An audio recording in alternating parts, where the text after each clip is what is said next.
Donc on va attaquer cette première table ronde que j'ai intitulée Piège vivant entre science et passion.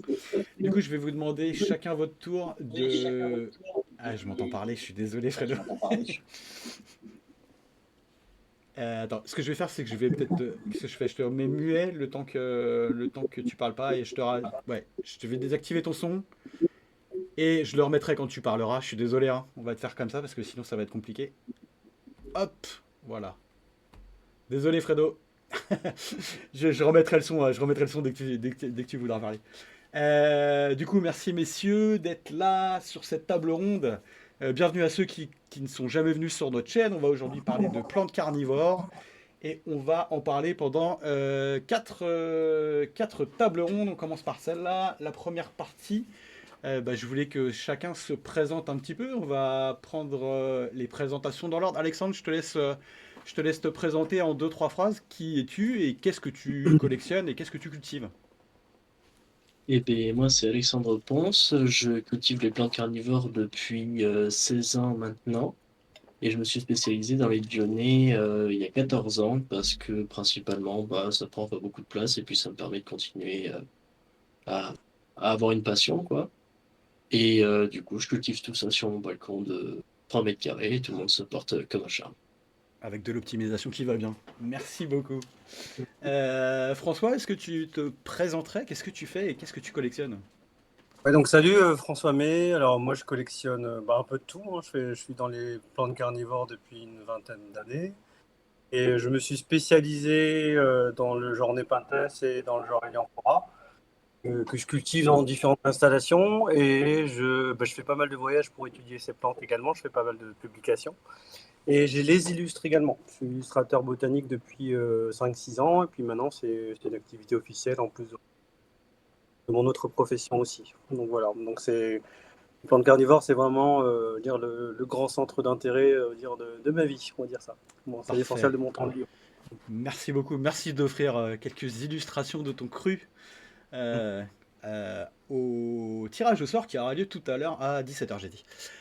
Fredo, est-ce que tu peux nous dire enfin, ce que tu cultives et depuis quand? Eh bien, bonjour, donc je suis Frédéric dans le sud-ouest, du côté On du... n'entend pas. Si, Allô? normalement si. Normalement si. Normalement vous Là, l'entendez. c'est bon? C'est bon? Vous m'entendez? Moi c'est bon. Et Twitch c'est bon? Ouais, si c'est bon. Moi, On est sur Twitch, oui. je l'entends pas, hein, mais bon. Donc, ouais, je suis Frédéric du Lot-et-Garonne, dans le sud-ouest, spécialisé moi aussi comme Alexandre dans les Dionnées principalement. J'en ai, j'en ai un bon petit paquet et quelques sarracénières aussi. Donc, mes quelques mètres carrés que j'ai dans le jardin derrière. Ça marche. Merci beaucoup pour le détail. Arthur, je te laisse te présenter pour les gens qui ne connaîtraient pas Ouais, encore. ouais, ouais. Bon, moi, je pense que vous commencez à me connaître, mais Un ouais, peu. Arthur, Sanguet, j'ai pas mal. Enfin, je collectionne les plantes carnivores depuis assez longtemps et je me concentre surtout sur les Sarracenia parce que vu que j'habite un peu loin de ma collection et que je suis toujours un peu en vadrouille, c'est un peu les derniers trucs qui ont survécu. Et du coup, je fais surtout de la sélection. Enfin, j'aime bien faire des hybrides et un peu de la sélection variétale, essayer de faire ressortir certains traits, des choses comme ça. Et puis, je fais des lives avec David aussi. Ça arrive. Ça arrive fréquemment. Ça arrive très fréquemment. Merci pour votre présentation. Alors, on a divisé cette table ronde d'une heure en deux parties. La première, ça va être cultiver, observer et s'émerveiller. Dans une deuxième partie, on essaiera de comprendre comment marchent ces plantes avec des pièges. Et puis, on regardera aussi ce qu'il en est de l'observation in situ des plantes dans la nature, dans leur espace naturel, quoi. Donc, sur cette première partie, on avait décidé de commencer par la dionée, qui est la plante sans doute la plus connue des gens qui ne connaissent pas les plantes carnivores, j'allais dire. C'est des plantes qu'on trouve souvent en exposition, souvent dans les grandes surfaces de jardinerie. Euh, je vais commencer par Alexandre du coup. Est-ce que toi, ta première plante, ça a été de la dionée? Et qu'est-ce qui fait que tu t'es plutôt spécialisé dans les dionées? Moi, ma première plante, ça a été un céphalotus. Ok. et que j'ai laissé, comme beaucoup, dépérir dans ma salle de bain avec de l'eau calcaire.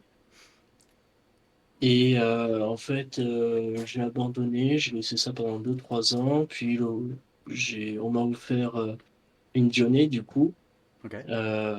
que j'ai fait mourir aussi, puis une Drosera, que j'ai fait mourir aussi. Aussi. Et du coup, j'ai quand même retenté l'aventure, et puis j'avais acheté un livre de Jean-Jacques Labat, que j'avais rencontré d'ailleurs à une foire, et qui m'avait donné en fait tous les bons conseils pour commencer. Donc, pour commencer, en fait, moi j'avais une culture qui était quand même assez diverse. J'avais des Drosera, des Dionnées, des Sarracenia, Ok. des utriculaires qui étaient tombés dans un pot, je sais pas d'où ils venaient. Euh, j'avais vraiment un peu tout, j'avais des Nepenthes. Et en fait, c'est quand j'ai déménagé à Bordeaux pour mes études, et que je savais que j'allais devoir aller à Bordeaux et du coup prendre un appartement, que je me suis dit, va falloir se spécialiser dans les Dionnées, parce que c'est quand même une plante qui est assez phare, hein, des plantes carnivores, et qui est un peu représentante des plantes carnivores, avec les mâchoires acérées. Du coup, ça donne un côté un peu tranchant, un peu méchant à la plante. Normalement, les plantes, c'est censé être, enfin, voilà, j'existe et je Ouais. fais de la photosynthèse, C'est quoi. ça. Et, et du coup, je me suis dit, en fait, soit j'ai un balcon et je me spécialise dans la dionée, soit j'ai pas de balcon et je me spécialise dans le Nepenthes. Ok. Et par la force des choses, j'ai réussi à avoir un balcon, et en fait, de mal en pis, ma collection de dionnées, Très c'est bien. un piège, n'y tombez pas. Très bien. Surtout pas. Surtout pas. Ça Surtout pas. marche. On va continuer avec Fredo qui maîtrise les Dionnées du coup. Toi, ta première plante, c'est une Dionée. Comment ça a commencé cette histoire? Une, Aussi? oui, une Dionée, acheter un jardinerie. Ok. Et pareil, arrosé avec l'eau du robinet. Donc je l'ai fait mourir et j'ai laissé tomber pendant quelques années, Ok. puisqu'on a déménagé. Enfin, j'avais plus du tout de place.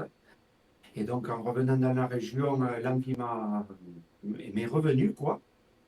J'ai fait des échanges sur les groupes Facebook, D'accord. que je pense que tout le monde connaît.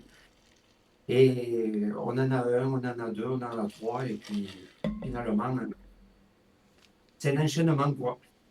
Et puis ça s'arrête plus. Et je me suis spécialisé là-dedans et maintenant, j'en veux toujours plus, quoi. Comme disait Alexandre, ça prend pas beaucoup de place. Ouais. On peut en mettre pas mal, malgré qu'on ait des petits jardins. Donc, c'est le bon compromis, cette plante-là. C'est très traître. Ok. Comment? C'est particulièrement traître comme plante. On verra. Qu'est-ce que, si tu devais donner juste un ou deux conseils à une personne qui prend sa première Dionée pour la première fois dans une grande surface, les deux choses qu'il faut faire, tu conseillerais quoi par exemple? Moi, Ouais. eh ben, de changer le substrat déjà D'accord. et de la laisser dehors, enfin, à mi-ombre et puis au soleil ensuite, quoi, et de l'arroser comme il faut avec la bonne eau. Ok. Donc c'est dehors toute l'année et avec de l'eau de pluie quoi. En gros. Ah ben oui, oui, oui, en fait, dans notre région, nous, le gel, il n'est pas super fort.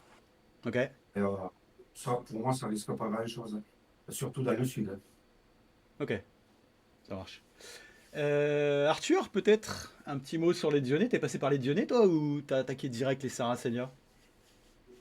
Non, moi c'était une Dionée, ma première plante, parce qu'on me l'avait offert en fait. Ok.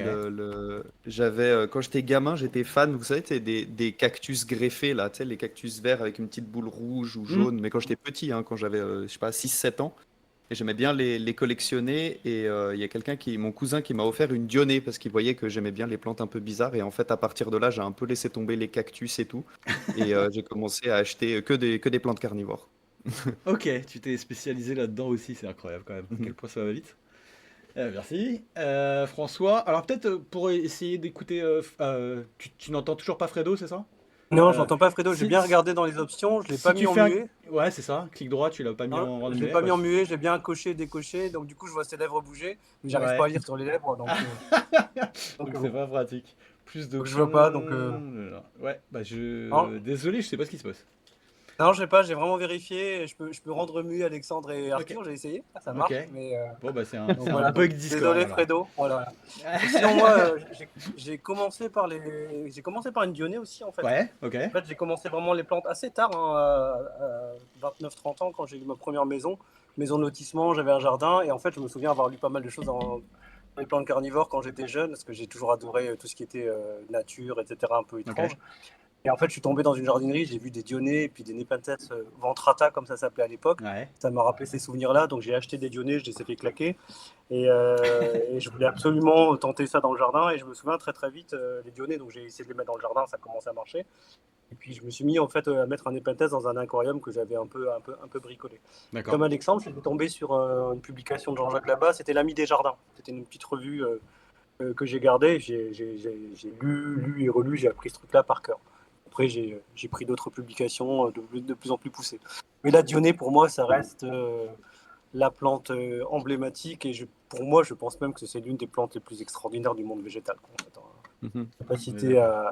de mobilité, enfin même son design, si on peut utiliser ce mot-là.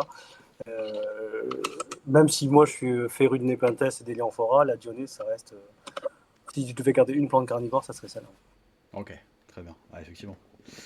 Ok, merci. La deuxième partie dont on voulait parler, c'est les techniques de culture et les approches un peu perso. Je vous propose qu'on le fasse un peu dans le même sens. Alexandre, est-ce que toi, il y a des choses que tu as adaptées pour ta culture de Dionée, des choses optimales qui sont pas dans les fiches de culture un peu classiques? Est-ce que tu as des tips que tu as appris au fur et à mesure en modifiant, tu vois, ton exercice de la culture, j'allais dire? Euh, oui et non, disons que j'essaie un peu de me renseigner sur l'habitat naturel des Dionnées, Ok, notamment tout ce qui est la Walpous, quoi, Caroline du Nord, me renseigner un peu sur ouais, le climat, comment ça se passe, machin. Et en fait, on apprend pas mal. Par exemple, je fais des périodes de sécheresse sur mes plantes carnivores parce ok, que j'ai vu qu'en fait, de temps à autre, tu avais un peu de sécheresse et des incendies. Et, euh, et j'étais en train de me demander d'ailleurs pourquoi le bulbe des Dionnées avait tendance à s'enfoncer. En fait, je sais pas si vous avez déjà déterré un bulbe de Dionée, il y en a parfois qui s'enfoncent. Et en fait, apparemment, ce serait pour échapper en fait aux flammes de Caroline du Nord. Donc, ouais, je fais des cycles de sécheresse. En plus, ça permet de tuer les moustiques, c'est pas mal. Euh, J'évite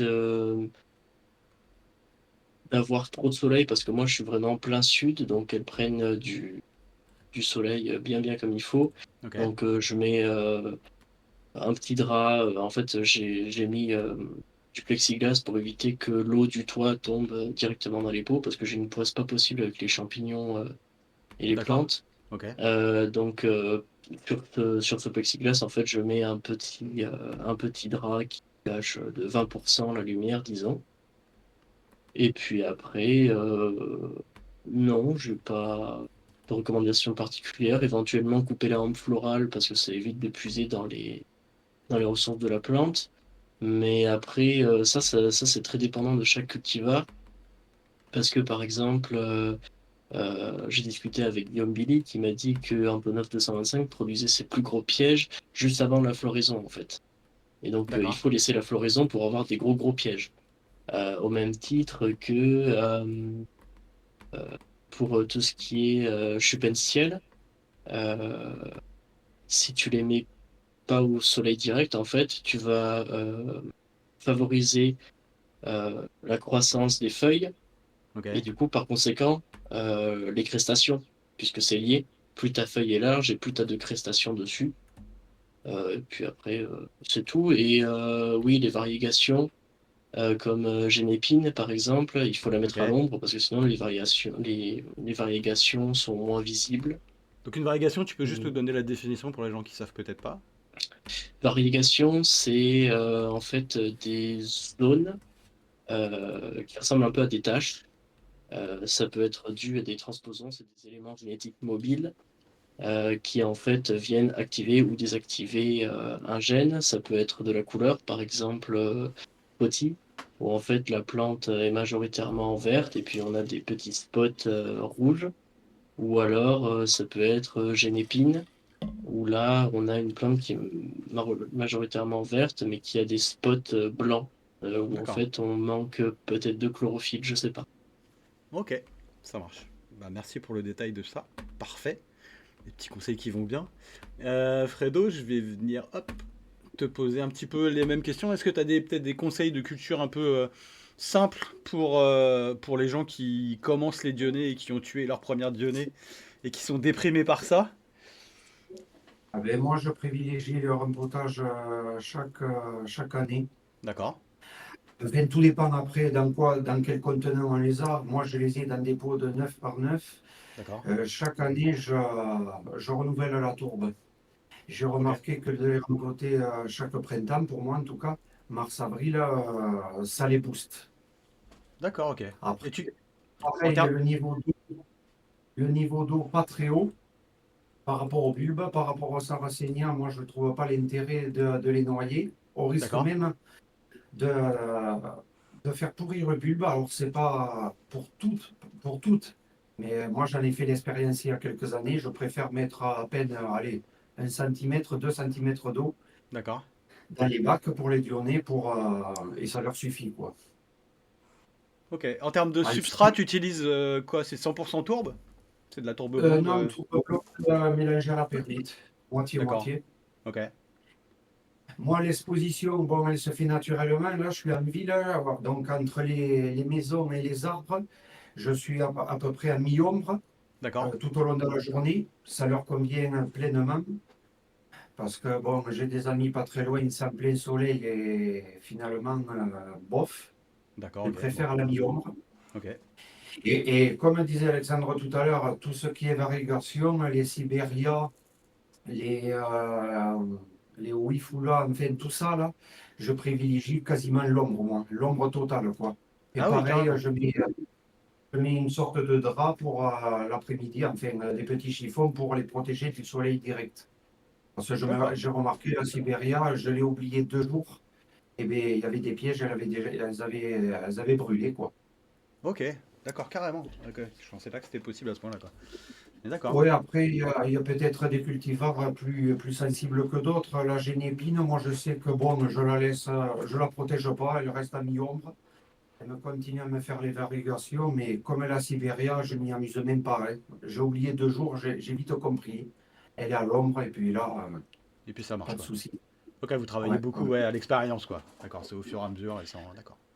Ouais, ah oui, Ouais. oui, tout à fait. C'est l'expérience qui fait faire ça, quoi.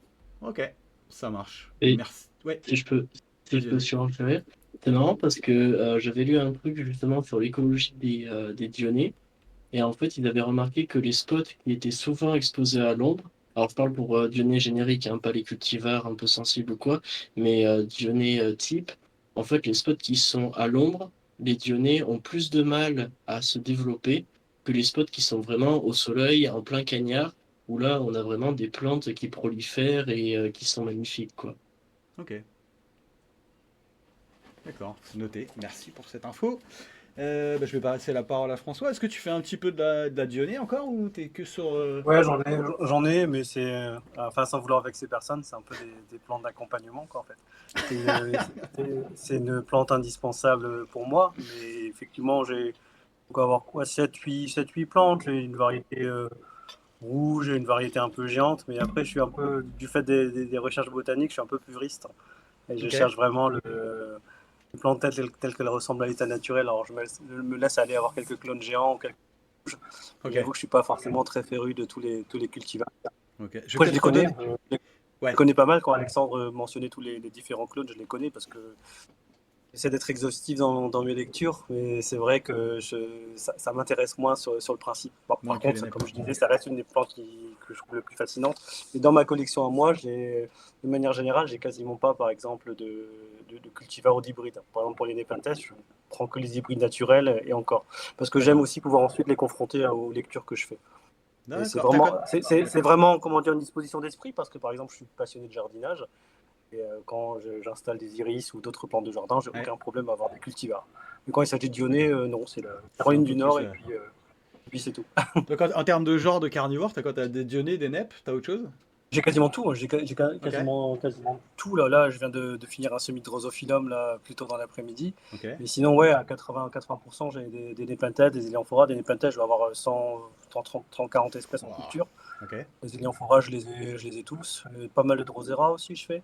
Et là, suite à des voyages que j'ai faits, j'ai absolument envie de me mettre aux Jorlicea et aux utriculaires. Donc, j'aime tous les T'en as genres fait de le tour. plantes carnivores. Ouais, c'est Voilà, ça. le hasard fait que je m'intéresse plus aux Nepenthes et aux Hélianthora, mais Ouais.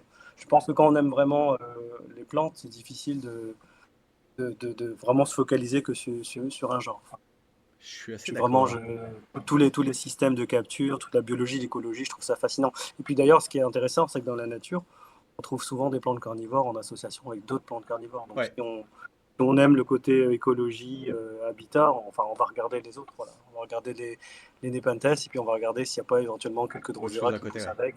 Voilà. Ça marche. Je vais. Ouais. J'aime les Dionnées. Je ne collectionne juste pas les cultivars. C'est tout. Je deviens un ami. Euh, je spoil un peu, tu seras avec nous début janvier pour une conférence sur Oui, c'est ça. le voyage que tu as fait au Venezuela pour découvrir Oui. des Hélianthora et pas que, visiblement. Non, non, pas que. Voilà, si, je crois que ça doit être le 4 ou 5 juin. Soyez avec nous le 4-5 juin, 21h. François sera là pour faire une conf et on aura également Alexis Landman, qui est un féru de carnivore aussi, qui viendra nous faire une conférence. Donc n'hésitez pas à vous abonner et vous serez notifié du début de la conférence le 4 ou 5 juin. C'est le premier mercredi du mois de juin, quoi. Arthur, est-ce que je t'embête un peu avec les Dionnées? Est-ce que tu as encore des Dionnées, toi, à la maison? Ouais, mais je suis un peu comme François. Moi, j'aime bien de plus en plus, j'aime bien les Dionnées un peu, enfin les cultivars de Dionnées, mais un peu basiques entre guillemets, pas des trucs trop modifiés. Et en fait, plus ça va, plus je trouve que les Dionnées types en fait et toute la variabilité un peu qu'elles peuvent avoir, quoi. Je trouve qu'elles sont même encore plus belles que plein de cultivars, quoi. Il y a quelques années, là, j'ai fait des croisements un peu de Dionnées un peu aléatoires comme ça. Et en fait, dans la descendance, c'est des Dionnées un peu types, mais il y en a qui sont érigés, il y en a qui sont prostrés, il y en a qui ont des dents un peu plus longues que les autres et tout. Et en fait, elles sont vachement belles aussi, quoi, les Dionnées types. Et du coup, ouais, j'aime bien les cultivars un peu basiques, quoi, avec juste, je sais pas, oui, les rouges, un peu comme disait François, je sais pas, celles qui ont des petites dents, par exemple. Voilà, les clones un peu géants, les trucs comme ça. Mais j'en ai pas énormément, je dois avoir une dizaine de cultivars. Ok. Mais moi, le truc qui a changé un peu ma vie dans la culture des Dionnées, c'est ce que vous aviez dit avant, là, c'est le rempotage régulier. C'est vraiment un truc qu'on voit pas souvent, je trouve, dans les fiches de culture un peu traditionnelles ou pas dans les livres et tout, on n'en parlait pas beaucoup, en tout cas à l'époque. Et en fait, ça change de fou, quoi. Ça change vraiment tout de les rempoter régulièrement tous les ans. C'est peut-être pas obligé, mais tous les ans ou tous les 2 ans, quoi. Si je peux me permettre, Arthur, parmi les plus belles collections de Dionnées que j'ai vues, c'est notamment en Allemagne. Je me souviens d'une visite que j'ai faite chez Christian Klein, qui est connu, hein, en tant que cultivateur, et il avait une collection de Dionnées fabuleuses, rempotées, je crois, tous les ans. Tous les ans. Tous les ans, c'était un moment, c'était 2 semaines, 3 semaines de rempotage Dionnées. Il en a des centaines, voire des milliers. Elles étaient magnifiques. Et moi, j'avais l'idée que si on les rempotait trop souvent, il y allait avoir le stress, il fallait le temps qu'elles s'adaptent, etc. Et non, en fait, ça leur donne un coup de boost assez incroyable, quoi. Voilà. Ça fait penser que je dois rempoter les miennes, parce que là, quand j'habite à la campagne, les pots sont remplis de mauvaises herbes, on voit presque plus les plantes, donc voilà. Tu voulais Il dire quelque utilise chose, le Fredo, smoke peut-être? lui, non? Oui, il utilise l'osmocote, voilà. C'est aussi parce qu'il est Mm. producteur, il les vend, voilà. Mais après, Ok. après c'est un autre débat, on pourrait parler de l'engrais pour les plantes carnivores. Mm. Et, il utilise de l'osmocote, il utilise de l'engrais de toute façon pour toutes ces plantes carnivores. Et toutes les grandes pépinières que je connais, de toute façon, utilisent de l'engrais. Et pas forcément dans un souci de production rapide. Ok. Voilà. Ah oui. Et, après, on peut ouvrir la boîte de Pandore, hein, sur l'engrais, hein, ouais. Si on les observe dans la nature, on a les nutriments qui sont souvent lessivés et lavés, mais il y a vraiment un apport régulier de nutriments, même sur un endroit comme les tépuis. vraiment la terre qui est remplacée vraiment très très régulièrement. Donc je pense que Mhm. garder une plante dans un pot, dans un substrat qui bouge pas pendant 1 an, 2 ans sans rien apporter, je pense personnellement que c'est une erreur. Ça peut marcher, il y aura Des petits forcément des pots, hein. contre-exemples des gens qui vont me dire que leur plante pousse bien. Je peux aussi montrer des plantes qui poussent, qui font plus que bien Mhm. pousser. Et je pense que voilà, faut pas se dire que voilà, l'engrais c'est juste pas possible pour les plantes carnivores. Enfin, voilà, elles en ont besoin. Ou alors on leur apporte des proies de manière très régulière. Je pense qu'il y a pas Moi, mal de règles qu'on se donne sur les premières années de culture, genre bah, pas de culture de plantes dans des pots en terre cuite, pas de ce genre de choses. Et au final, tu te rends compte, plus tu creuses, que en fait, la frontière, elle est un peu plus poreuse que ce Oui, et qu'on pourrait puis se il faut dire, être quoi. pragmatique, il faut regarder ce qui marche dans nos conditions. Mhm. Et voilà, alors évidemment, on ne va pas mettre une dionée en pleine ombre, etc., comme certains bégonias. Mais effectivement, il y a des choses qui vont marcher. Il y a quelques années, par exemple, moi c'était 10, 15 ans, 15 ans je pense, j'avais essayé les Nepenthes en basse humidité, en rebord de fenêtre. Et bon, ça c'est un peu plus popularisé maintenant. Et me souviens à l'époque, certaines personnes me disaient que j'allais tuer mes plantes. Et en fait, non. Maintenant, c'est établi que si on leur laisse un temps d'adaptation adéquat, on peut tout à fait cultiver beaucoup de Nepenthes, même des plantes de forêt moussue comme Nepenthes amata, si ça parle aux gens qui nous écoutent. On peut les faire pousser en rebord de fenêtre, mais évidemment, si on reçoit chez nous une plante qui était en serre, faut l'adapter pendant plusieurs mois. Et après, peut-être même 1 an après, les urnes commencent à pousser. Moi, j'ai vu des spécimens magnifiques de plantes qui poussaient en rebord de fenêtre. Et en fait, il y a une forme de plasticité de la plante en termes d'acceptation des paramètres de culture. Et on se rend compte que toutes les sacro-saintes lois qui sont parfois érigées dans certains bouquins peuvent être plus ou moins rendues plus flexibles. Donc je pense qu'effectivement, il y a peut-être des règles à avoir en général, mais ça vaut le coup expérimenter aussi. Ok. Fredo, toi, est-ce que tu engraisses tes plantes, tes dionnées, ou pas du Non, tout? Pas du tout. Tu non, laisses non, faire. non, non, rien du tout. Ok. Au soleil, changement de substrat 1 fois par an, c'est tout. Je fais rien de plus. Ok, donc tourbe blonde, on rappelle peut-être pour les gens qui voudraient se lancer, c'est bien de la tourbe blonde et pas de la tourbe brune, parce qu'il faut pas de Ah, nutriments surtout dans pas. dans le substrat, et de l'eau de pluie ou de l'eau déminéralisée en gros, ou de l'eau osmosée pour les gens qui ont un osmoseur. Mais voilà, c'est important de ne pas utiliser d'eau du robinet régulièrement en tout cas, si vous n'avez pas le choix et que vous avez que ça sous la main, faites-le. Mais si vous avez le choix, bien sûr, pas sur le long terme, l'eau du robinet, c'est calcaire, et puis c'est pas bon sur le long terme, quoi. Et bah parfait. Est-ce qu'on passerait peut-être à la partie numéro 2 sur la biologie des pièges? Arthur, est-ce que je te laisse un petit peu nous parler peut-être de la biologie des pièges, peut-être des Sarracénias? On laissera aux autres le soin de parler des autres types de pièges. Un petit peu Ouais, Sarracénia, il en faudra?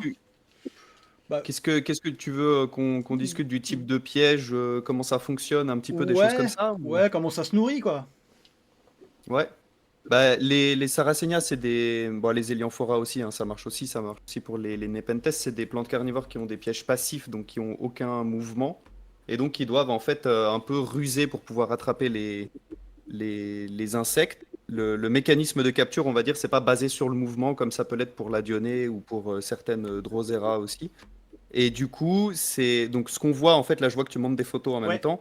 Ce qu'on voit donc chez les Sarracenia comme ça, donc c'est des feuilles qui sont modifiées, qui sont transformées en tubes et donc qui ont la capacité de faire de la photosynthèse parce que ça reste des plantes, donc ça fait de la photosynthèse quand même. C'est pour ça qu'il y a du vert quand même.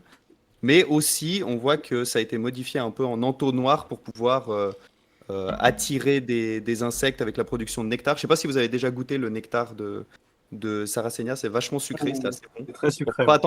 faut pas attendre trop longtemps dans la saison parce qu'après, assez vite, ça devient un peu dégueulasse quand il y a des trucs qui poussent dessus, quoi.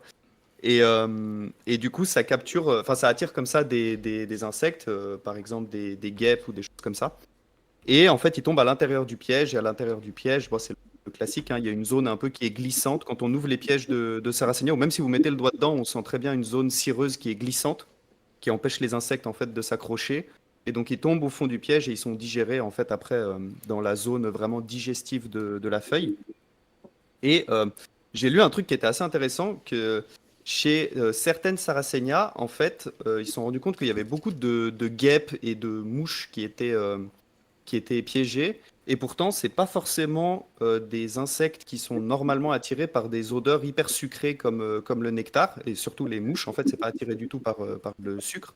Et donc, en fait, j'avais vu un article qui racontait que les premiers insectes à être capturés par les Sarracenia, c'est souvent des pollinisateurs, en fait, type, je sais pas, Ouais. abeilles, par exemple. Et en fait, une fois que les premiers insectes sont capturés, ils tombent dans le piège, ils commencent à pourrir. Et en fait, c'est cette espèce d'odeur un peu je sais pas, d'insectes en décomposition qui en fait attire ensuite les charognards, quoi, ou les insectes comme les mouches ou les guêpes, quoi.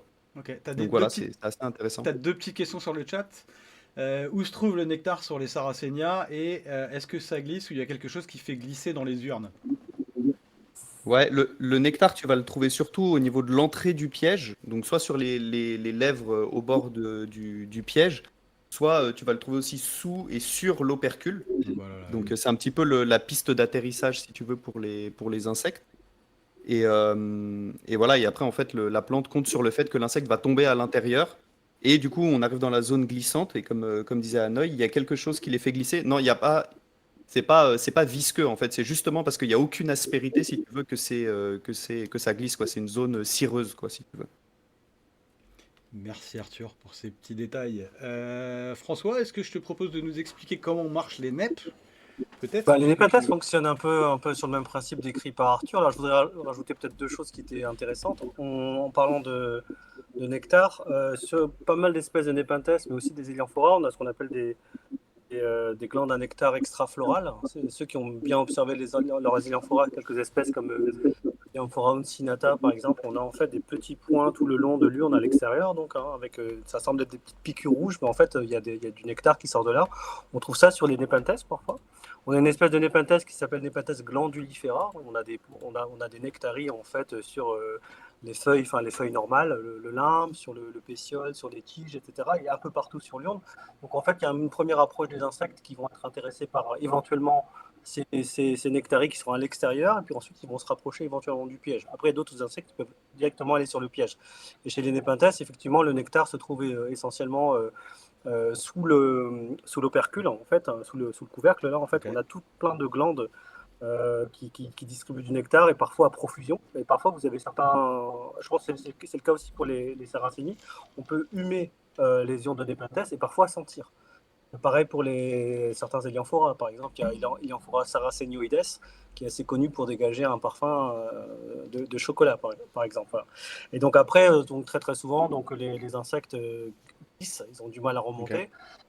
De manière intéressante sur deux espèces de Nepenthes pervelli des Seychelles et Nepenthes gracilis, qui est une espèce assez commune en Asie du Sud-Est. Donc on a en fait, on a étudié un système un peu de trampoline en fait sur Ok. les opercules. Quand vous avez des insectes comme par exemple des fourmis qui sont sous l'opercule, quand vous avez par exemple de la pluie qui tombe sur l'opercule, des gouttes de pluie, ça va faire un effet un peu de trampoline et en fait l'insecte qui est en train de se balader, il va être projeté en fait à l'intérieur de l'urne. Donc ça a été observé sur ces deux espèces et j'ai envie de dire qu'il y a certainement des mécanismes qui ne sont pas encore étudiés. C'est très difficile d'étudier certaines de ces plantes in situ parce qu'il faut Ouais. avoir une équipe de recherche qui va rester là des semaines, des mois, voire même des saisons entières pour pouvoir observer ça en fait. Voilà. Et Et est-ce qu'il y a je pense que des... c'est beaucoup plus élaboré qu'on ne le pense. Est-ce qu'il y a des... Je connais la réponse évidemment, mais est-ce qu'il y a des insectes qui vivraient en symbiose avec des NEP? Des fourmis par exemple? Est-ce que ça existe ça? Alors, ouais, oui, en symbiose, il y a des insectes qui vivent, Arthur parlait tout à l'heure donc des mouches, des cadavres. Moi, j'ai disséqué pas mal d'urnes de Darlingtonia et puis de Sarracenia in situ. Bon, on voit qu'il y a des diptères, des mouches qui se reproduisent, hein, donc il y a vraiment des larves qui se nourrissent de ça. Et après, pour parler de symbiose véritable, oui, c'est très connu, on a Nepenthes bicalcarata qui vit avec une fourmi, hein, donc on a les urnes supérieures dont les vrilles notamment sont creuses, donc il y a la fourmilière qui est installée là-dedans, et puis on a la fourmi qui va aller nager à l'intérieur du contenu des urnes pour aller récupérer des pièges, et accessoirement elle peut défendre la plante de prédateurs, voilà. Donc il y a vraiment du donnant et donnant dans ces deux sens-là. Donc Nepenthes bicalcarata est une espèce myrmécophile, hein, voilà. Mais de manière plus générale, on a commencé à étudier les interactions entre pas mal d'animaux, donc non insectes, avec pas mal de plantes, voilà. Il y a Ok. des, alors de manière moins connue, par exemple, il y a une espèce de papillons en Asie du Sud-Est, une noctuelle, un papillon de nuit, par exemple, dont la chenille est carnivore et elle se nourrit de proies à l'intérieur des zones de Nepenthes mirabilis. La chrysalide, la chenille se développe à l'intérieur, elle se transforme à l'intérieur, la chrysalide flotte. Par contre, ça n'a pas été documenté, on ne sait pas trop exactement comment le papillon pond les œufs. D'accord. Et moi, j'ai toujours observé que la chenille. Je vois une chenille aquatique qui nage. Et on ne sait pas trop comment le papillon sort. Et ensuite, il faudrait voir au niveau des petites griffes comment il arrive à s'agripper sur les zones cireuses du Nepenthes qui sont censées être très très glissantes. Voilà. Donc il y a ça, et il y a plein d'autres animaux. Enfin, tous ces pièges sont en fait des petits aquariums, des petits écosystèmes en fait. Voilà. Ok, très Et bien. juste pour compléter vite fait, ce qui est marrant, c'est qu'avec les Sarracenia, c'est à peu près toujours le même mécanisme pour toutes les espèces, alors que chez les Nepenthes, tu as quasiment un mécanisme de capture, un mécanisme d'attraction, etc. par Ouais. espèce. C'est vraiment, Voilà. c'est Voilà. quasiment impossible de faire une généralité. Il y a vraiment de tout, il y a Ouais. des interactions de fous. Enfin, c'est Ouais. vraiment un Ils ont monde à part entière. catégorisé même chez les Nepenthes, ils ont même catégorisé les espèces selon le type de fluide, viscoélastique ou vraiment très très liquide. Le Nepenthes inermis de Sumatra qui attrape les insectes un peu comme si c'était du papier à mouche. Voilà, le liquide est tellement viscoélastique que l'animal, le petit moucheron passe dessus puis se colle quasiment immédiatement comme du papier à mouche, quoi. En fait, voilà. Ok. C'est pas assez étudié. C'est vraiment pas assez étudié du tout. Merci. Je vais passer la parole à Alexandre qui nous explique peut-être rapidement comment fonctionne le piège de Dionée, comment elle mange et selon quels critères, on va dire. Comment on déclenche un piège de Dionée, quoi. Eh bien, en fait, la Dionée. Ah, c'est dommage que je n'en ai pas une ici. Je vais essayer de trouver une photo et de la mettre. Hop. Oh, c'est quoi? Attends. Regarde. Vas-y. Je remets cette photo-là peut-être. Non, c'est pas du tout. Désolé pour le son. Hop, je vais remettre une photo. Hop. Hop, ça c'est bon. Fredo, je vais peut-être repasser la parole sur les Dionnées. Est-ce que tu peux nous dire, toi, dans ton coin, quel type d'insectes tu trouves dans tes Dionnées et est-ce qu'il y a un type d'insecte que tu trouves jamais? Oui, en fait, moi j'ai des mouches, guêpes, Ok. tout ce qui est moustique, non, parce que c'est trop léger. Enfin, contrairement aux Nep et aux Sarracenia, la Dionée, c'est un piège actif. Donc, les petits poils sensitifs qui se trouvent sur chaque bordure du piège va détecter le mouvement, quoi. Tout ce qui est des insectes trop légers, enfin, moustiques, tout ça, là, c'est super léger. Enfin, Ok, ça avec le déclenche pas. mouvement, ça ne déclenchera pas. D'accord. J'entends Fredo, au fait. C'est apparu comme ça par l'opération du Ah, Saint-Esprit. ça y est, c'est bon. Maintenant, j'entends. Ok. Ouais, voilà, Voilà. super. C'est bien Magique. touché. J'ai rien fait. Il y avait un mot-clé, mais on saura jamais lequel. Alexandre, tu voulais nous montrer ton piège de Dionée? Yes. Fais voir ça. Bon, m'en voudra pas, hein.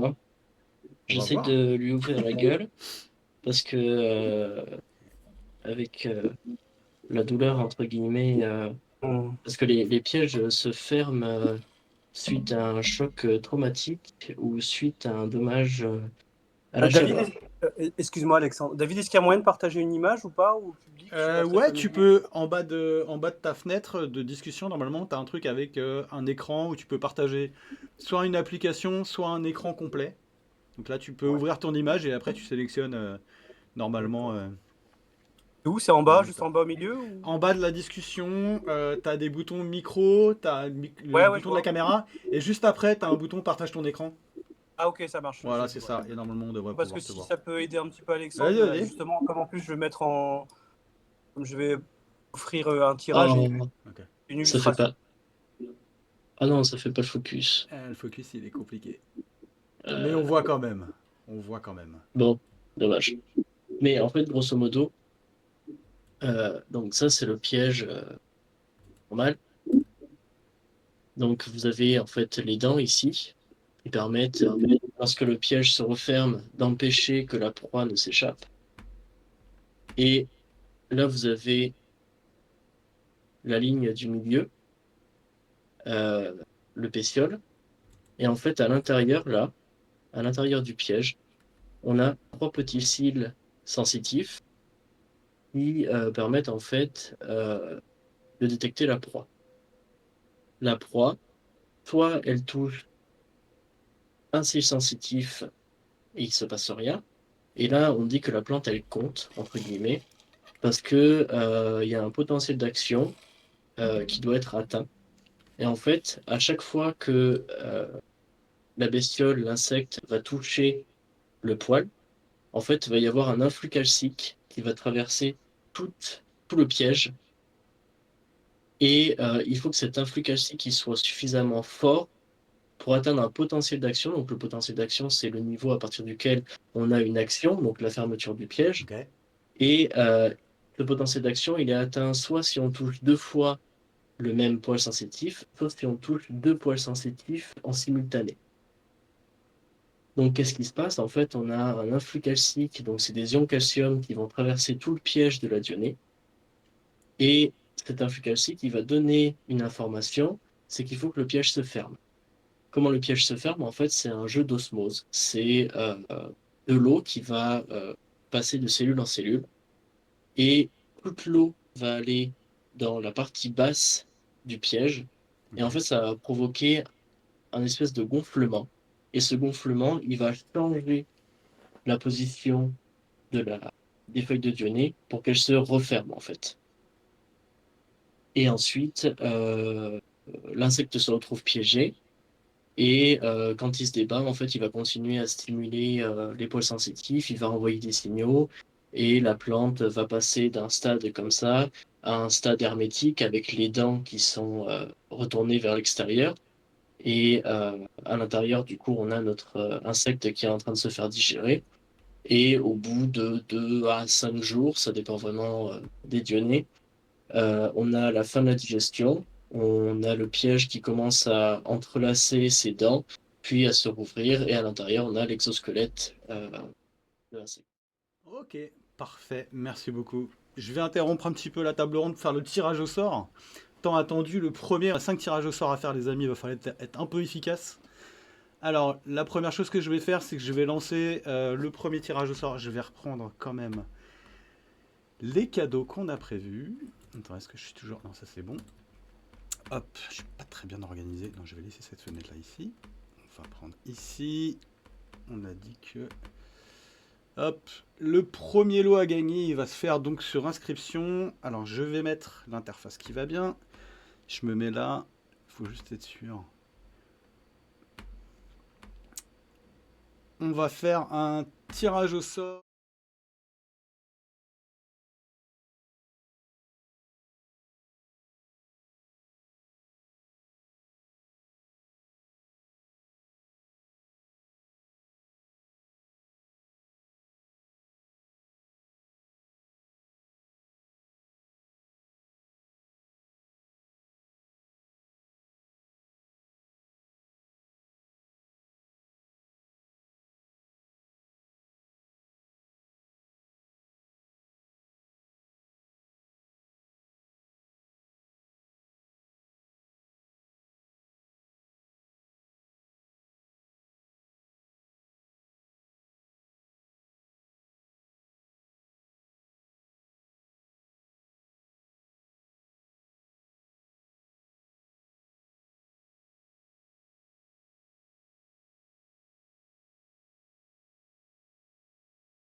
Ok, normalement Je ça peux marche vous dire si maintenant. vous Voilà. entendez. Je suis Ah, désolé, donc je vais recommencer.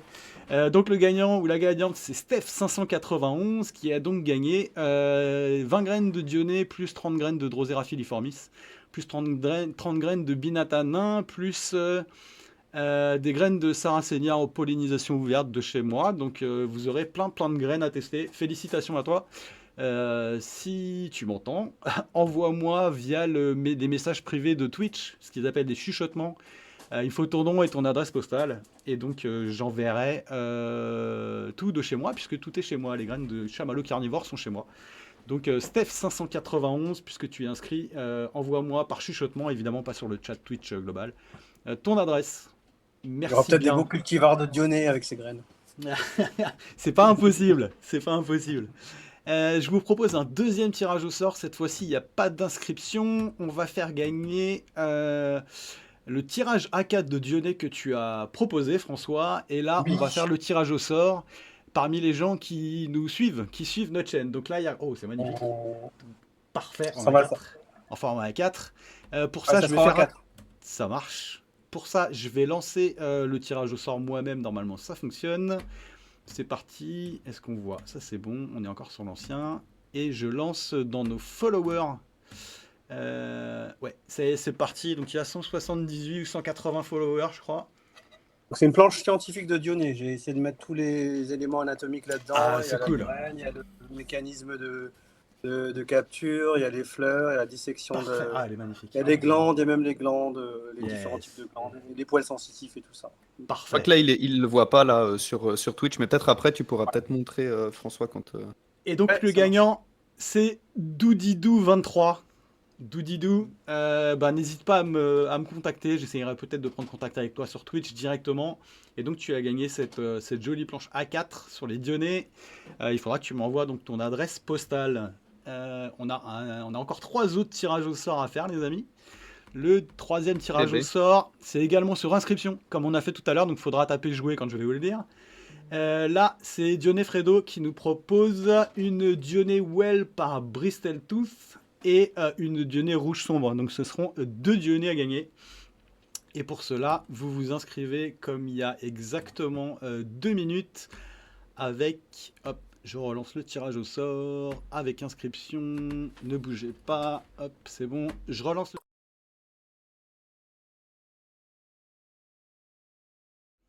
C'est mieux comme ça. Désolé les amis, j'avais pas appuyé sur le bon bouton, je crois. C'est parce qu'il faut que je duplique pas la scène. Voilà, c'est bon. Désolé. Normalement, c'est bon. Donc, c'est Paul Caron qui a gagné le lot de 2 Dionnées, offerte par Fredo. Merci beaucoup. On va passer au 4e tirage au sort sur les followers. A gagné un Sarracenia au choix parmi une liste qui sera proposée par Nathan de Terracro qui sera avec nous tout à l'heure. Je lance le tirage au sort. Hop, sur nos followers. Et normalement, c'est reparti. On a un peu de monde maintenant, hein, dans les followers. 185. Ah, merci. Merci pour le follow. Je vois que ça arrive, j'en ai plein là sur l'imprimante à sub. Alors, je rappelle, hein, à toute fin utile, que pour chaque... pour chaque abonnement, Arthur, Laurent ainsi que moi-même, nous engageons à goûter une sauce piquante. On s'est préparé une dizaine de sauces piquantes. Et donc, pour les gens qui s'abonnent, donc soit avec leur Prime Amazon, soit avec un abonnement classique Twitch, on aura une dégustation de sauces piquantes. Donc, je vous invite à ne pas hésiter à vous abonner à notre chaîne pour savoir lequel de nous trois va souffrir avec ce qu'il y a à manger, quoi. Et nous, on gagne pas de plantes et on souffre, hein, vous imaginez quand même. Potentiellement, il y a des sauces piquantes qui sont un peu violentes. Le gagnant s'appelle Exosquelette Live. Merci à toi. Pareil, si tu vois ce live, évidemment, contacte-moi. Je t'enverrai aussi un message pour avoir ton adresse postale et te faire gagner, et donc t'envoyer ton lot. Et on va faire un dernier tirage au sort. Le dernier tirage au sort concerne un hybride maison de chez Nicolas de Lyon qui sera avec nous dans une des tables rondes qui a d'immenses tourbières. Donc potentiellement, vous pouvez avoir des petites pépites génétiques. Donc voilà, et cette fois-ci, on va réserver le tirage au sort aux personnes qui nous ont sub, qui sont donc abonnés chez vous. Et ce sera le cas aussi pour les tirages au sort suivants. Il y aura un lot qui sera pour les personnes qui sont abonnées. Donc je vais faire le tirage. Hop, normalement ça fonctionne. Bon, moi aussi, je suis abonné, du coup, je sais pas. Bah, c'est moi qui ai gagné, donc on va le refaire. Je les relance. Hop, c'est reparti. Et c'est encore moi qui gagne. Non. Je l'ai vraiment en Et random, c'est hein, parti, pourtant. hein. Plante ta Ça y est. carnivore. Ah, l'ami plante ta carnivore. D'ailleurs, j'ai toujours des graines de Dionée à toi qu'il faut que je t'envoie. Donc, on en profitera. Bah, félicitations. T'as gagné une plante hybride de chez Nicolas de Lyon. Un joli petit Sarracenia, je suppose. Parce que lui, il a quand même vraiment de belles plantes. Bon, c'est parfait. On a réussi à faire nos 5 tirages au sort. C'est parfait. Bravo, bravo aux gagnants. Parfait. Merci de votre participation, les amis. Il y aura 5 autres tirages au sort à 18h, 19h, 20h, 20h45 et 22h. Avec vraiment des gros lots à 22h aussi. Bah, c'est parfait. On va repasser sur notre discussion à tous les 5. Pardon. Hop, je reviens là. J'espère que ça vous a plu le chat, ce petit tirage au sort. J'espère qu'on va démarrer des vocations. Ouais, je vous propose qu'on passe à la dernière partie, le dernier point de notre table ronde, parce qu'il est 17h12.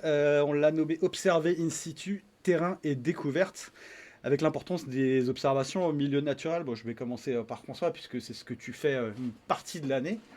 Est-ce que tu peux nous dire un petit peu ce que tu fais quand tu pars en expédition et sur quels critères, par exemple? Comment ça s'organise quand tu vas voir les plantes in situ? Alors ça dépend du type d'expédition. Alors parfois il y a des expéditions où je vais vraiment juste observer les plantes et je vais me faire plaisir en tant que amateur cultivateur. Et puis après il y a des expéditions où on a vraiment comment dire, on suspecte de pouvoir trouver des nouvelles espèces parce on a des pistes. Alors les pistes ça peut être des herbiers qu'on a visités. Alors pour tout le monde des herbiers ce sont des collections de plantes séchées.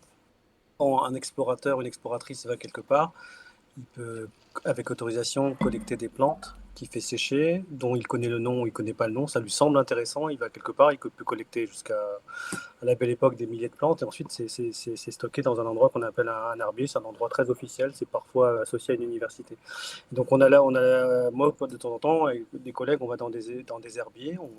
On fouille dans des plantes, dans des boîtes où il y a des plantes séchées qui ont été collectées il y a très longtemps ou il y a quelques dizaines d'années. Et parfois, on trouve des nouvelles espèces dans les herbiers. Voilà, il y a des plantes qui sont collectées et qu'on nomme par la suite. C'est-à-dire que rien qu'à partir de la plante séchée, on sait que c'est une nouvelle espèce. Ça a été le cas, par exemple, avec Nepenthes campanulata, pour ceux à qui ça parle. Donc, c'est un petit Nepenthes de Bornéo avec des urnes en forme de cloche. Quand on a vu la plante séchée, on savait que c'était une nouvelle espèce. Et il arrive parfois qu'on suspecte de nouvelles espèces à partir de ces herbiers-là, de ces plantes séchées-là. On finit par trouver les coordonnées. La localisation géographique, c'est pas toujours évident. Ça peut être un travail d'enquêteur parce que parfois la localisation a changé de nom ou l'endroit n'existe plus, a été développé. Il y avait un marécage et puis maintenant il y a un village à la place. Donc, en bref, on n'y va jamais au hasard parce que ce sont des expéditions qui coûtent cher, qui demandent beaucoup de logistique. Et quand on va là-bas, c'est avec un but précis. Voilà. Et parfois, on fait chou blanc. Voilà, par exemple, j'avais une expédition il y a 3 ans, non pas 3 ans, l'année dernière en Malaisie péninsulaire. On était allé sur une montagne. On avait même eu des informations vraiment fiables. Et on a fait 45 km sur une montagne avec 3-4 le pic et 3 faux pics pour trouver un Nepenthes dont on ne connaissait 2 photos. On n'a rien trouvé. Voilà. Après, ça fait partie de l'aventure. À côté de ça, dans la même expédition, on a visité une autre montagne et on a trouvé une plante qui, de notre point de vue, mérite d'être développée en tant que nouvelle espèce. Et c'était une surprise. On ne pensait pas qu'on allait trouver quelque chose là. Voilà.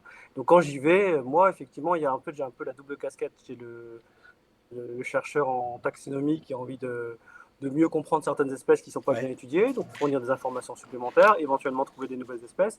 Et j'ai le cultivateur qui va se dire est-ce que je peux trouver des informations supplémentaires pour améliorer éventuellement ma culture de plantes, ce qui était le cas lorsque j'ai fait donc cette expédition au Venezuela en février. Je voulais vraiment voir comment vivaient les éléphants forêts in situ. Voilà. Donc j'ai pu par exemple voir que je pouvais y aller au niveau froid parce qu'il faisait très froid sur l'été pluie. Et je pouvais également y aller au niveau humidité, au niveau ventilation, etc. Voilà. Ça dépend de l'objectif que j'ai dans ces moments-là. Voilà. Mais effectivement, à chaque expédition, quand on revient, on a envie de changer les paramètres de ces installations au retour. Ouais, bah oui, c'est sûr. Tu t'adaptes, quoi. Tu adaptes ton forcément. Quoi. On fait ce qu'on peut, surtout. On fait ce qu'on peut. Hein. Voilà. Sur les tépuis, par exemple, sur le tépuis que j'ai fait, il y a une amplitude de 3 à 35 degrés, parfois. Ok. Donc voilà, c'est difficilement reproductible en culture. Ouais, c'est très compliqué à mettre en place, en termes artificiels, c'est sûr. Fredo, peut-être. Alors, les Dionnées en in situ chez toi, c'est compliqué, je suppose. Mais Tout à fait. est-ce que tu peux nous dire peut-être un peu dans quelles conditions elles vivent à l'état naturel? Dans quel type de sol et dans quel endroit? Mais dans des tourbières, enfin, bon, en Europe, il n'y en a pas tellement, c'est plutôt à l'est des États-Unis. Ok. Et après, que rajouter de plus Et Alexandre, là, je bloque un peu. Donc, ok, des tourbières. Alexandre, tu veux peut-être ajouter quelque chose là-dessus? C'est sous Préciser. climat tempéré, mais voilà, tu ne trouves pas partout. Oui, non, je suis pas plus calé sur l'écologie de la Dionée que Frédéric, mais oui, non, c'est des milieux qui sont pauvres en nutriments. On avait vu qui poussaient au-dessus des pins en Californie. Puis voilà, c'est, euh, c'est un milieu où il n'y a pas souvent de gel, ou alors les gels sont très très Très légers, rare. quoi. Ouais. On descend pas à des températures de dingue. Et On a diminué, on est plus puis, au niveau des 5 degrés, hein, au niveau du minimum, hein. Voilà. ouais. Et ouais, il n'y a pas de gelée. C'est rare, ça peut être rare. Ouais, Elle est beaucoup plus tolérante chez nous. C'est-à-dire que moi, là, j'ai laissé mes dionnées en extérieur. J'habite en ouais, Normandie et bon, elles repoussent. Dans le milieu naturel, comme pour pas mal de sarracénies, on est plus aux alentours des 5. Il peut y avoir des gelées occasionnelles de ce que j'ai lu de mes souvenirs de la littérature sur la dionée. Mais effectivement, il y a rarement du gel, en fait, là aussi. et Ok. puis l'été, Ouais, on dépasse pas les 30, enfin, on est dans une plage de 30-40, quoi. Ok, ça marche. Aux États-Unis, tu sais, il y a souvent des. En vrai, elles poussent pas dans des milieux qui sont très tempérés, c'est plutôt chaud ou subtropical, même pour certains Sarracéniens. Mais le truc, c'est qu'il y a souvent aux États-Unis, enfin aux États-Unis, en Amérique du Nord, il y a souvent des descentes d'air arctique. Et c'est pour ça que des fois, je crois que c'était l'année dernière ou il y a 2 3 ans, je sais plus, il a neigé au Texas et ça a été un truc Oui, oui, oui. incroyable parce que ça arrive. C'est très rare, mais en fait, c'est quand même, enfin, à l'échelle de l'évolution des espèces, c'est quand même des trucs qui arrivent assez régulièrement, même si ça se passe pas tous les ans. Et du coup, même si c'est un climat normalement assez chaud et assez humide, en fait, pour pouvoir survivre là-bas, elles doivent quand même résister au gel parce que quand même, ça arrive des fois, ça arrive de temps en temps, Ça quoi. arrive. Explique leur tolérance dans nos contrées, quoi. Enfin, moi, mes dionnées prennent le gel chaque hiver, quoi. Puis, ils s'en sortent bien. Il n'y a pas de souci. Ouais. Arthur, on va peut-être terminer sur quelles plantes on peut trouver peut-être en France, de plantes carnivores quand on se balade. Alors, effectivement, pas des Dionnées, mais est-ce qu'il y a d'autres choses qu'on peut voir dans la nature? Rapidement, parce qu'on Ouais, ouais, doit terminer. En France métropolitaine, on a pas mal de trucs. Ça dépend un peu dans quelle région on est. Un peu partout en France, il y a des zones humides, bah voilà, type tourbière. De toute façon, on va trouver les Drosera. Drosera rotendifolia, c'est vraiment la plus facile à trouver. Pinguicula grandiflora aussi, on peut la trouver assez facilement. Et après, il y a des endroits où on trouve quand même plus d'espèces. Je sais par exemple, là, moi je viens des Alpes. Dans les Alpes, c'est vraiment super facile de trouver des Pinguicula, vulgaris, alpina. N'importe quel, je sais pas si vous partez en randonnée dans les Pyrénées, dans le Massif central, je pense que c'est un peu pareil, ou dans les Alpes. Si vous marchez à côté des petits ruisseaux ou des choses comme ça, vous allez trouver des pinguiculas un peu de partout, quoi. Bon, après, elles sont petites, c'est un peu caché, mais on les trouve assez facilement. Les utriculaires, je connais un peu moins. Je sais qu'on peut en trouver pareil dans les zones un peu marécageuses, proches des lacs, par exemple, ou au milieu des tourbières, des choses comme ça. Mais ouais, les Drosera rotendifolia et quelques pinguicula, on peut les trouver un peu partout quand le milieu est humide et pas trop pollué. Ça marche. Merci beaucoup. Bon, écoutez, messieurs, je propose qu'on passe sur la phase de la fin. Simplement, je vais vous laisser chacun votre tour laisser un petit peu votre avis sur la culture, ce qu'il faudrait donner comme conseil aux personnes qui voudraient attaquer, par exemple, aux débutants, et puis nous dire un petit peu ce qui fait que vous êtes passionné rapidement, en 2 phrases, disons. Fredo, je te donne la parole. Qu'est-ce que tu conseilles aux gens qui veulent commencer, par exemple? D'appliquer déjà les bonnes méthodes et si on se loupe de retenter parce que bon, la dionée, c'est pas la plante la plus difficile à conserver en plante carnivore, donc de persévérer et d'utiliser les bons moyens. Ça marche. Merci. Alexandre, qu'est-ce que tu donnerais comme conseil pour finir? Parmi Frédéric, n'ayez pas peur d'échouer. faites. Et si ça marche pas, documentez-vous, achetez des livres et puis un jour ça arrivera. Ça, ça marche. Merci. François, je te laisse. Qu'est-ce que t'en penses? Ouais, bah, faire preuve de patience, hein. Moi, après 20 ans, ça m'arrive toujours d'être très impatient. Je parlais de changer de paramètres de culture, mais vraiment savoir attendre. On rempote, on change quelque chose, on change la lumière, on change un régime d'engrais. Bien laisser le temps à la plante d'assimiler tout ça, et puis Oui, d'observer tout ça et de tirer des conclusions objectives et pas de changer les paramètres tous les 3 mois, quoi. ça marche. Arthur, ton dernier mot? Ouais, et puis ouais, c'est un peu pareil, hein, mais aussi se faire plaisir, quoi. Acheter les plantes qu'on aime bien, voilà, les trucs un peu qui poussent bien dans votre climat, dans vos installations et tout. Et voilà, pour commencer, je pense que c'est le truc le plus important avant d'avoir des trucs de collection, des trucs super rares, machin, des trucs qui poussent bien et qui vous Essayez. plaisent. Voilà. Parfait. Bah écoutez, messieurs, je vous remercie beaucoup. Dans le chat, si vous voulez acheter des plantes, les personnes que vous avez en face de vous en vendent. Donc surtout, n'hésitez pas, ils savent faire. Voilà, vous pouvez aller sur le site de François Hamé qui s'appelle le Gardens Chronicle. De toute façon, on remettra tous les liens vers les sites. On a le sac à dos de Kouro pour Alexandre, c'est vente de plantes. Fred, toi, tu fais de la vente en direct si on te contacte sur les réseaux sociaux, c'est ça l'idée? Tu peux proposer des plantes. Sur Ok. mon profil, oui. Ok, donc n'hésitez pas, Dion et Fredo sur Facebook. Et puis Arthur, Arthur il va bientôt retrouver ses plantes, donc on va pas lui demander s'il en vend tout de suite, mais ça viendra. Arthur, je te laisse. Donc merci beaucoup, messieurs, d'être venus. Arthur, je te laisse juste voir si Marion des Sourciers est bien dans un des channels qui va bien. Oui. Je vais lancer sa vidéo et on voit avec elle pour discuter de cette vidéo juste après. Messieurs, je vous remercie et je vous dis à très bientôt sur les réseaux. Je vous laisse vous Salut. déconnecter du channel et merci beaucoup et à bientôt pour une nouvelle table ronde ou une nouvelle conf.